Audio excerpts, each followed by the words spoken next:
católica. Oh, claro, pegar essas crianças quando são pequenas. Oh, que coisa! E como as pessoas ficaram lá e trouxeram isso só por causa de política. Como? Eu não entendo, mas aqui estamos, bem aqui nesta manhã de Páscoa. E a mesma coisa, a razão pela qual viemos a este país, nos tornamos americanos, foi pela liberdade de religião contra aquele sistema de Jezabel e voltamos e elegemos isso lá na plataforma da Casa Branca. A mesma coisa da qual viemos aqui para ser libertos. É uma condição horrenda em que estamos vivendo agora. Sabem disso. A igreja espiritual, porque se vendeu. Eles o mataram justo como foi feito com o fiel Abel. Porque Abel foi morto. Porque ele, no coração, tinha a revelação da aceitação de Deus do que precisava para redimir o homem do pecado. Foi por isso que mataram Jesus, porque nele estava a revelação do que precisava para Deus curar o pecado. É exatamente por isso que hoje estão contra a verdadeira igreja do Deus vivo, porque prega a cura do pecado, as coisas que fazem as pessoas viverem diferente, agirem diferente. E quando você traz isso para a igreja em que estamos vivendo hoje, a nossos grupos pentecostais, eles voltam direto e fazem a mesma coisa da qual haviam se libertado. Serve para mostrar que há algo errado em algum lugar. A cura do pecado. Ele entrou muito fácil, entrou de fininho como, justamente disfarçado de verdadeira religião pentecostal. Mas se não produzir esse tipo de artigo, se não produz esse tipo de produto, há algo errado com isso, em algum lugar. Como uma abóbora pode produzir melancia? Não pode. Como pode uma videira produzir pêssego? Não produz.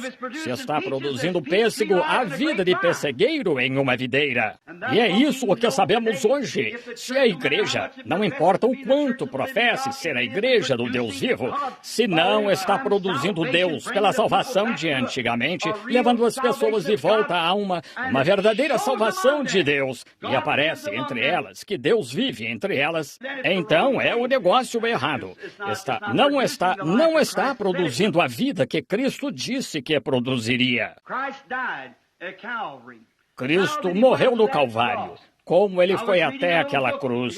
Eu estava lendo um livrinho aqui, não faz muito, sobre algum tipo de pesquisa, e nessa pesquisa achei algo muito surpreendente. Sentei-me, pus o livro no chão, e levantei as mãos e louvei a Deus. Levantei-me e andei um pouco por ali. E sentei-me e li de novo. Pensei, é verdade que naquele mesmo monte onde Jesus foi crucificado, Adão morreu e foi sepultado no mesmo monte em que Jesus morreu, e foi sepultado no mesmo monte onde Adão morreu. Morreu no Gólgota e foi sepultado no Gólgota. E pensei, que apropriado, quer tenha sido isso ou não. Digamos que tenha sido. Então, o primeiro Adão morreu e foi sepultado, e lá ainda no pó, porque ele representava o mundo e o povo a pecar. Mas o segundo Adão, sendo o Deus do céu, quando ele morreu no Gólgota, não houve terra suficiente para retê-lo lá. Ele ressuscitou ao terceiro dia e está vivo para sempre. Mas o problema do pecado foi resolvido. Deus resolveu o problema do pecado lá no Calvário. Foi lá que a dívida foi paga. Quando este Adão, segundo Adão, morreu, ele pagou a dívida do pecado pela raça humana. E o mundo o pôs em um túmulo e o selou naquele túmulo. E fariam o mesmo hoje. Estão tentando fazer o mesmo hoje. Não quero que deixe de ver isso.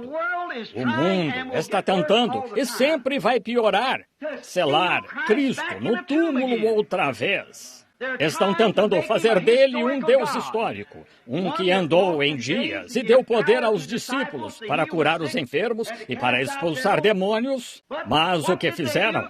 Assim que acharam ter se livrado dele, justo como Caim fez, quando achou que tinha se livrado de Abel, eles o selaram no sepulcro e o colocaram lá. E hoje estão tentando manter Cristo num túmulo. Mas, o que uma manhã de Páscoa fez? Uma manhã de Páscoa atrapalhou toda a teologia deles. E quando uma manhã de Páscoa chegou para um povo, uma igreja aqui, 1900 anos depois, e atrapalhou a teologia deles, ele não está morto, está vivo para sempre. Eles não podem mantê-lo num túmulo. Você pode colocá-lo num túmulo metodista, ou num túmulo batista, ou num túmulo presbiteriano, ou onde quiser. Mas ele ressuscitou daquele túmulo e está vivo hoje. Eu tinha um túmulo batista e você pode ter tido um túmulo metodista. Mas um dia Jesus ressuscitou de lá. Deu um Deus histórico para um Deus vivo, presente, vivo para sempre. Algo aconteceu naquela manhã de Páscoa. Foi um selo satisfeito. Quando o levaram e o colocaram no túmulo e colocaram um selo romano lá em cima. Mas, quando aquela hora chegou, quando aquela hora veio, ele ficou lá um tempo, é verdade. Ele ficou lá aqueles 3 dias e noites. Mas, naquele tempo determinado que a Escritura disse, aleluia, no tempo em que ele disse, destruí este corpo e ao 3º dia eu o ressuscitarei. Então, não há nada que possa deter essa Escritura. Tem de acontecer. E aquele selo foi rompido, e ele ressuscitou, o mesmo Jesus, vivo outra vez para sempre. E por uns 1900 anos, ou talvez eu diga 1400 ou 1500 anos, as igrejas o deixaram selado. Mas ele disse, acontecerá nos últimos dias, diz Deus. Não há nada que detenha isso, haverá luz ao cair da tarde. As obras que eu faço, vós também fareis. Haverá luz ao cair da tarde. Não me importa quantos selos você tente colocar nisso. Deus romperá todo o selo. Ele rompeu o selo do sepulcro. Ele rompeu o selo do inferno. Ele rompeu o selo da morte. Ele rompeu o selo da sepultura e ressuscitou para sempre. E triunfou sobre a sepultura, a morte, o inferno, os túmulos. É tudo o que foi feito pelo homem que existia para mostrar que ele era Deus e não pode mais ser mantido selado para as pessoas. Deus para todo o sempre. Nada pode detê-lo. A sepultura não poderia ser tão profunda. O inferno não poderia ser tão quente. Nada poderia detê-lo. Ele rompeu todo o selo com aquele grande selo de Natal. Ou, não selo de Natal, mas selo da Páscoa, com o qual ele foi selado. E ele disse, o mesmo selo que eu uso, vós também usareis para o... E este selo que eu uso fará as mesmas coisas quando estiverdes selados. Porque aquele que crê em mim também fará as obras que eu faço, ainda maiores do que estas fará, porque eu vou para o Pai. Como você vai manter isso quieto? O que vai fazer? O que as pessoas podem fazer quanto a isso? Você é obrigado a tomar uma decisão, a decidir o que fazer a respeito. Exatamente isso. Agora, vemos que nenhum selo poderia retê-lo. Ele saiu. Deus rompeu o selo do túmulo, rompeu o selo da morte, rompeu o selo do inferno, rompeu o selo da sepultura e saiu triunfante. O que fez isso?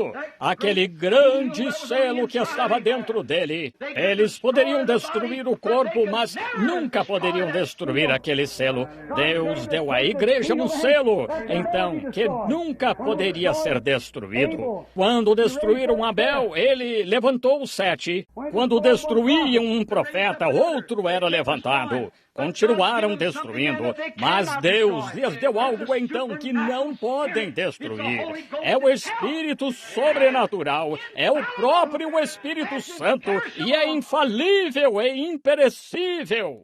Ele não pode ser destruído. Ele viverá continuamente. E porque ele vive, nós vivemos com ele, porque estamos selados no corpo do Senhor Jesus Cristo. Sem chance de ser destruído, não pode perecer, mas tem a vida eterna. Amém.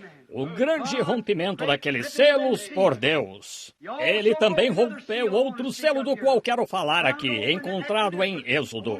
Mas não terei tempo de chegar às Escrituras, mas ele encontra-se em Êxodo. Quando o homem pecou e se separou da presença de Deus e foi adorar a Deus, havia um véu pendurado entre o Santo e o Santíssimo. Dentro do Santíssimo estava a glória Shekinah. Não lhes foi permitido entrar lá, nem lhes foi permitido olhar para ela. E um homem que ia lá tinha de ser ungido uma vez por ano, vestido certo, sangue nele, sangue na mão, sangue num prato, para aspergir o propiciatório. A glória Shekinah era tão grande que ele perdeu sua vara ali um ano, levar sua vara. E quando ele voltou, ela já tinha ganhado vida, e tinha brotado, e tinha flores nela toda, porque estava na presença da glória Shekinah. Mas havia um véu pendurado no meio ali, porque havia pecado sobre o povo. Mas, irmão, quando foi aspergido aquele dia com o sangue de Jesus Cristo, um Espírito de Deus rasgou o selo de alto a baixo e trouxe o homem de volta. Não só o mantinha afastado da presença de Deus, mas ele o trouxe de volta à glória Shekinah, na presença de Deus, que ele, sua vida morta. Jesus disse, se fizeram isso com uma árvore verde, que farão com uma seca? Se fizeram isso com ele, sendo a árvore verde, com vida, o que será com a velha árvore formal morta, que não tem vida? Vejam, agora, quando a ira de Deus é derramada, como pode uma árvore velha, formal, morta, suportar isso quando a árvore verde pereceu mesmo a árvore verde e a mandou para o inferno? A ira de Deus derramada por causa da desobediência, do pecado, mandou a árvore verde para o inferno. O que fará com uma árvore seca quando cair nela? Se o justo dificilmente será salvo, onde aparecerá o pecador e o ímpio? Aquela pessoa que rejeita o caminho, aquela pessoa que conhece, aquela pessoa que lhe foi revelado e ainda se recusa a andar no caminho de Deus, o que acontecerá com essa pessoa? O que vai ser? Sim, ele rompeu o selo que nos guardava da glória Shekinah, porque o pecado estava acabado agora. E agora o selo é sinal de uma obra consumada. E sabemos que um selo, como se for selar um vagão, bem, eles põem todo o trabalho nele e armazenam tudo, e então é selado até seu destino. Qualquer selo é uma obra acabada. Quando você escreve um documento, então ele é selado no final. Nunca selado até que esteja terminado. Agora, o sangue de bodes e novilhas e tal não tiraria o pecado, mas quando consumou-se no Calvário, isso tirou o pecado. Agora, note, no jardim do Éden, para impedir as pessoas de voltarem àquela árvore, Deus pôs um anjo lá como um selo, com uma espada girando em todos os sentidos para guardar aquela árvore. E quando ele fez sua adoração e desceu, agora lembrem-se, quem estava naquela árvore? Quem era aquela árvore? Era Jesus. A árvore da morte foi a sua mãe. Ela o trouxe aqui na vida natural. Cristo é o nascimento através da vida espiritual. Todos os que vivem pela mulher morrem. Tudo o que é nascido do homem vive. Tudo o que vem pela mulher é natural. tudo o que vem do homem é espiritual. Não o homem aqui, o homem Cristo Jesus. E observem a árvore guardada. Não pode voltar, porque não há oferta apropriada para tirar o pecado. Assim, portanto, quando eles vieram adorar, a glória Shekinah estava por trás do véu, isolada deles. Foi selada para longe deles, do jardim do Éden. Mas quando chegou o dia de Pentecostes, irmão, quando Jesus morreu lá no Calvário e consumou a obra, ele não selou o homem para fora, ele selou o homem para dentro, consigo mesmo. E agora estamos selados e fechados na presença da glória Shekinah. Não só estamos selados, mas estamos selados eternamente. Amém! Oh, gosto demais disso. Selado dentro agora. Esse é o verdadeiro selo da Páscoa, porque em um espírito estamos todos selados em um corpo. Você diz, o Espírito Santo é um selo? Efésios 4:30 disse, não entristeçais o Espírito Santo de Deus, no qual estáis selados até o dia da vossa redenção. Esse é o genuíno e verdadeiro selo da Páscoa. Mostra que o pecado foi pago por você e Deus o aceitou e você está selado em Cristo pelo Espírito Santo. O pecado está acabado. O selo eterno foi consumado. Agora estamos ressuscitados hoje, porque podemos nos alegrar tanto com as coisas de Deus, porque ressuscitamos. Os que dantes conheceu, ele chamou. Os que chamou, ele justificou. Os que justificou, ele glorificou. Então, agora estamos ressuscitados. Somos ressuscitados de dentro para fora, não de fora para dentro. Oh, notou? Não selado fora, assim, mas selado dentro. Oh, que coisa! Se a igreja pudesse ver! Vejam, não estamos selados fora, estamos selados dentro. Naqueles dias, quando o pecado era a abominação diante de Deus, não havia apropriação para tirá-lo, fomos selados para fora. Agora, quando foi rasgado em dois, e esse selo foi rompido por uma oferta pelo pecado sendo feita por nós, agora estamos batizados dentro e selados dentro. Estamos ressuscitados. Agora estamos ressuscitados. Já ressuscitados. Como você sabe, a Bíblia disse que sim. Amém. Agora estamos ressuscitados. Estamos agora ressuscitados com Ele na ressurreição espiritual. O que significa a palavra vivificado? Vivificado significa ressurreição. Isso mesmo. Já estamos ressuscitados agora mesmo, assentados juntos nos lugares celestiais em Cristo Jesus, desfrutando do selo da Páscoa. Amém. Esse é o verdadeiro selo da Páscoa de Deus. Como somos? Por um Espírito, batizados no corpo e selados eternamente. Estamos agora ressuscitados espiritualmente. Do que ressuscitamos? De uma vida de pecado. Já fomos pecadores e amávamos as coisas do mundo. Agora, há muitas pessoas que dizem que ressuscitaram, mas a vida delas comprova diferente. A sua vida comprova o que você é. Pelos seus frutos os conhecereis, disse Jesus. É por isso que nunca poderíamos nos guiar por alguém falar em línguas e dizer que tem o Espírito Santo. Nós não cremos nisso. Não há escritura para isso. Não, Senhor. Homens falam em línguas e saem e vivem como o mundo. E mulheres falam em línguas e cortam o cabelo, usam maquiagem. Você não poderia dizer que é o Espírito Santo. Certamente que não. Claro que não. Claro que não. Um homem fuma charuto e sai aqui e vive com a esposa de outro. Anda por aí agindo errado. Dizem que é o Espírito Santo? Não, não. Pelos seus frutos os conhecereis. Não pode a árvore má dar bons frutos, nem a árvore boa dar maus frutos. Somos selados pelo Espírito Santo, o verdadeiro selo da Páscoa de Deus. Estamos selados no corpo de Cristo, eternamente selados. Não um selo por um espaço de tempo, mas para a eternidade. E agora, essa pessoa que recebeu isso, ressuscitou dos mortos, de uma vida de pecado. O que é isso? Seu espírito foi elevado, suas ambições foram elevadas, sua vida foi elevada. Ela é uma nova criatura. E ela se reúne com concidadãos, como estamos esta manhã, para orar uns pelos outros e ajudar uns aos outros, para incentivar uns aos outros e para nos assentarmos e nos reunirmos nos lugares celestiais em Cristo Jesus, selados pelo Espírito Santo. Porque já estáis mortos e a nossa vida está escondida em Cristo, por meio de Deus, selada pelo Espírito Santo, disse a Escritura. Essa é a Escritura. Agora vejam, estamos selados pelo selo da Páscoa. O selo da Páscoa da ressurreição que confirmou que sua vida e o que ele havia dito eram verdade. Agora vemos que é uma obra completa, é um produto terminado. A ressurreição de Deus é um produto terminado. O Espírito Santo é o selo de Deus de um produto terminado.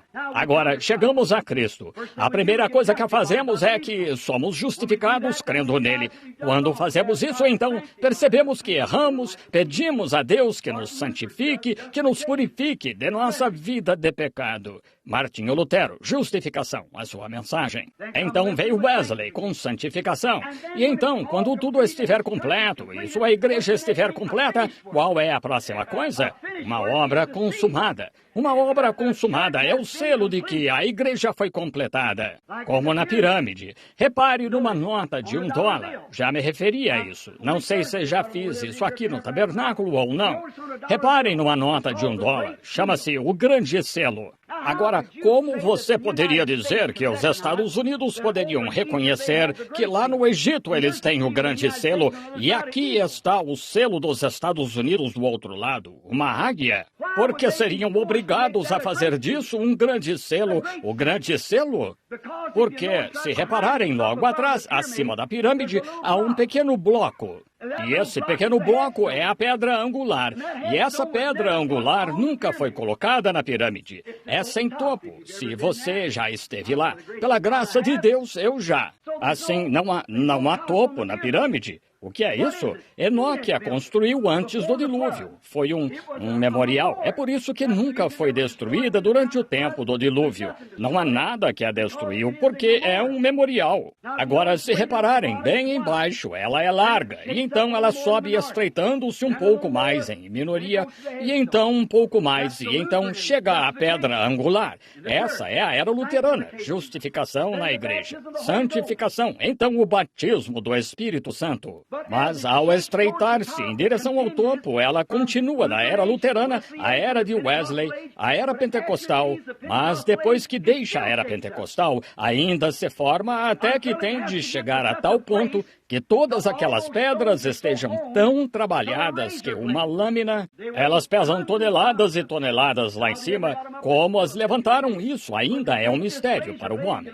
Mas eles pegam certa lâmina e podem passar, e são tão bem trabalhadas, tão perfeitas, que nem se pode pôr uma lâmina onde deveria haver argamassa. Foi assim que as pedras foram montadas tão perfeitamente. E agora, quando esta pedra angular com a qual as pedras se encaixam assim, meio inclinadas, de modo que a pedra angular termine em uma ponta e fique bem dentro dela. Não precisa de argamassa, fica perfeito. Agora, é isso o que Deus está fazendo com a sua igreja. Ele está trabalhando as pessoas e fazendo de forma tão perfeita que, quando a pedra angular, Cristo, vier, fará a construção se encaixar. E depois, uma ressurreição dela toda, a igreja subirá. A pedra angular. Agora, estamos assentados nos lugares celestiais em Cristo Jesus. Agora percebemos que Jesus, o corpo de Jesus, foi arrebatado da ressurreição. Agora, sabemos que a Bíblia fala de 3 céus. Nós conhecemos. Primeiro céu, segundo céu e terceiro céu.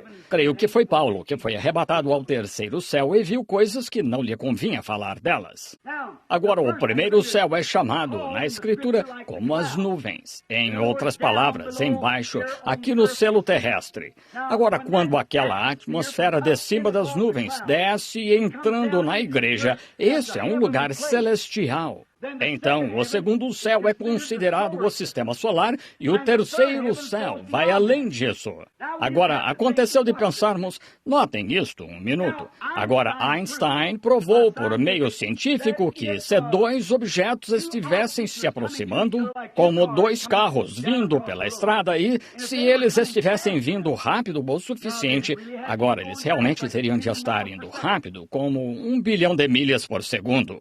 Mas poderiam passar direto um pelo outro e nunca mexer em nada. A velocidade faria isso, passaria um pelo outro sem mexer em nada.